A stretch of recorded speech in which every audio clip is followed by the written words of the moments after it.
Hi friends, ಎಲ್ಲರಿಗೂ good morning. ಇವತ್ತು ನಾನು ಬೆಳಗಿನ ತಿಂಡಿ ತಾಲಿಪಟ್ಟು ಮಾಡ್ತಾಯಿದ್ದೀನಿ. ಹೇಗೆ ಮಾಡಿದೆ ಅಂತ ನೋಡ್ಕೊಂಬನ್ನಿ. ಸೂಪರಾಗಿ ಮೃದುವಾಗಿರುವಂಥ ತಾಲಿಪಟ್ಟು.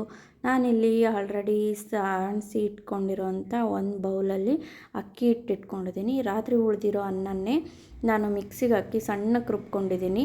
ಅದು ಫುಲ್ ಸಣ್ಣಕ್ಕಿರಬೇಕು, ಆ ಥರ ರುಬ್ಬಿ ಹಾಕ್ಕೊಂಡಿದ್ದೀನಿ. ಇದಕ್ಕೆ ತರಕಾರಿ ಏನೇನು ಬಳಸಿದ್ದೀನಿ ಅಂದರೆ ಕರಿಬೇವು, ಕೊತ್ತಂಬರಿನ ಚೆನ್ನಾಗಿ ತೊಳೆದು ಹೆಚ್ಚಿಟ್ಕೊಂಡಿದ್ದೆ.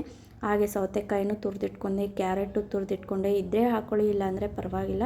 ಈರುಳ್ಳಿ, ಹಸಿಮೆಣ್ಸಿನ್ಕಾಯಿ, ಕೊಬ್ಬರಿ, ಕೊತ್ತಂಬರಲ್ಲೇ ಮಾಡ್ಕೋಬೋದು, ಅದಕ್ಕೇನಿಲ್ಲ. ನಾನು ಆಲೂಗಡ್ಡೆನ ಚೆನ್ನಾಗಿ ಕುದಿಸಿ ಹಾಕ್ಕೊಂಡಿದ್ದೀನಿ. ನೀವು ಹಸಿದೇ ಹಾಕ್ಕೋಬೋದು.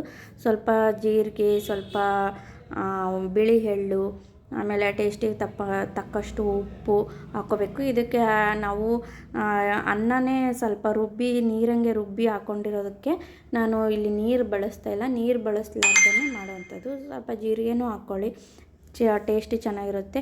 ಸಣ್ಣಕ್ಕೆ ಹೆಚ್ಕೊಂಡಿರೋ ಒಂದೇ ಒಂದು ಮೆಣ್ಸಿನ್ಕಾಯಿ ಹಾಕ್ಕೊಂಡಿದ್ದೀನಿ ಆಲ್ರೆಡಿ. ಅದನ್ನು ಚೆನ್ನಾಗಿ ಕಲಸಿ ನೋಡಿ. ನಿಮಗೆ ಅಳಕಾತಂದರೆ ಇನ್ನೊಂದು ಸ್ವಲ್ಪ ಅಕ್ಕಿ ಹಿಟ್ಟು ಹಾಕಿ ನಾದ್ಕೋಬೋದು. ನಾನು ಇಷ್ಟು ಮೆತ್ತಗೆ ಮಾಡ್ಕೊಂಡಿದ್ದೀನಿ. ಅದೊಂದು ಸ್ವಲ್ಪ ಗಟ್ಟಿ ಇರಬಾರ್ದು, ಮೆತ್ತಗೆ ಇರಬಾರ್ದು, ಆ ಥರ ನಾನು ಮೀಡಿಯಮಾಗಿ. ನಾನು ಆಲ್ರೆಡಿ ಇಲ್ಲಿ ಒಂದು ಪೇಪರ್ ಹಾಸಿದ್ದೀನಿ. ಪೇಪರಲ್ಲಿ ಬಟರ್ ಪೇಪರ್ ತೊಗೊಂಡಿದ್ದೆ. ಪೇಪರು ಹಂಚಿನ ಮೇಲೆ ಆಗೋಕ್ಕೆ ಆಗಲಿಲ್ಲ. ಈ ಥರ ಚೆನ್ನಾಗಿ ಒಂದು ಮೇಲೊಂದು ಕವರು, ತಳಗೊಂದು ಕವರ್ನ ಇಟ್ಕೊಂಡು ಕೈಯಲ್ಲೇ ಮೃದುವಾಗಿ ಹಿಂಗೆ ಮಾಡ್ಕೊಂಬಿಟ್ರೆ ರವಂಡಾಗಿ ತುಂಬ ಚೆನ್ನಾಗಿ ಬರ್ತವೆ, ಟೇಸ್ಟಿಯಾಗಿರ್ತವೆ. ಇದಕ್ಕೆ ನಾನು ಕಾಯಿ ಚಟ್ನಿ ಮಾಡಿದ್ದೆ. ನೀವು ಬೇಕಾದ್ರೆ ಕೆಂಪು ಚಟ್ನಿ, ಶೇಂಗಾ ಚಟ್ನಿ ಯಾವುದಾದ್ರೂ ಮಾಡ್ಕೋಬೋದು, ತುಂಬ ಚೆನ್ನಾಗಿರುತ್ತೆ. ಇದು ಮಕ್ಕಳಿಗೆಲ್ಲ ಭಾಳ ಚೆನ್ನಾಗಿರುತ್ತೆ ನೋಡಿ. ಅದು ಪೇಪರ್ ಎತ್ತಿ ಹಾಕೋಕ್ಕಾಗ್ಲಾರ್ದಕ್ಕೆ ನಾನು ಬಟ್ಟೆಯಲ್ಲೂ ಮಾಡಿದ್ದೀನಿ. ಬಟ್ಟೆಯಲ್ಲಿ ಮಾಡಿದ್ರೂ ಚೆನ್ನಾಗಿ ಬರುತ್ತೆ. ಒಂದು ಸ್ವಲ್ಪನೂ ಹರಿಯೋದಿಲ್ಲ, ಏನಿಲ್ಲ. ಇದು ಹರಿಯೋದೇ ಇಲ್ಲ, ಭಾಳ ಮೃದುವಾಗಿ ಬರುತ್ತೆ. ಕೆಳಗಡೆ ಆಲ್ರೆಡಿ ಒಂದು ಸ್ವಲ್ಪ ಎಣ್ಣೆ ಹಾಕಿದ್ದೀನಿ, ಮೇಲ್ಗಡೆ ಒಂದು ಸ್ವಲ್ಪ ಎಣ್ಣೆ.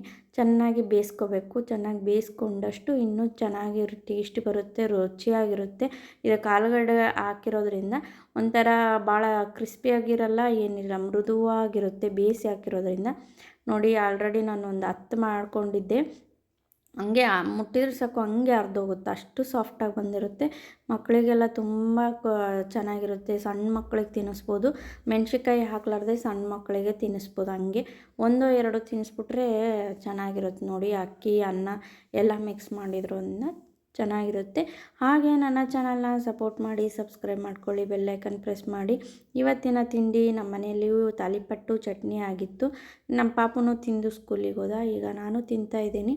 ನೋಡಿ ಎಷ್ಟು ಚೆನ್ನಾಗಿ ಬಂದಿದೆ. ನಾನು ಕಾಯಿ ಚಟ್ನಿ ಮಾಡಿದ್ದೆ, ಕೊಬ್ಬರಿ, ಕೊತ್ತಂಬರಿ ಎಲ್ಲ ಹಾಕ್ಬಿಟ್ಟು ಅದನ್ನು ಮಾಡಿದ್ದೆ.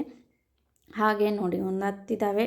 ಅಷ್ಟು ಸಾಫ್ಟ್ ಅಂದರೆ ಸಾಫ್ಟ್ ಬರುತ್ತೆ. ನೀವು ಬೇಕಾದರೆ ಮಾಡ್ಕೊಳ್ಳಿ, ಮಕ್ಕಳಿಗೆಲ್ಲ ಚೆನ್ನಾಗಿರುತ್ತೆ. ವಯಸ್ಸಾದವರಿಗೆಲ್ಲ ಕೊಡ್ಬೋದು. ತರಕಾರಿ ತಿನ್ನಲ್ಲ ಅನ್ನೋರಿಗೆ ಈ ಥರ ತುರಿದಾಕಿ ಮಾಡಿದರೆ ಚೆನ್ನಾಗಿರುತ್ತೆ. Thank you.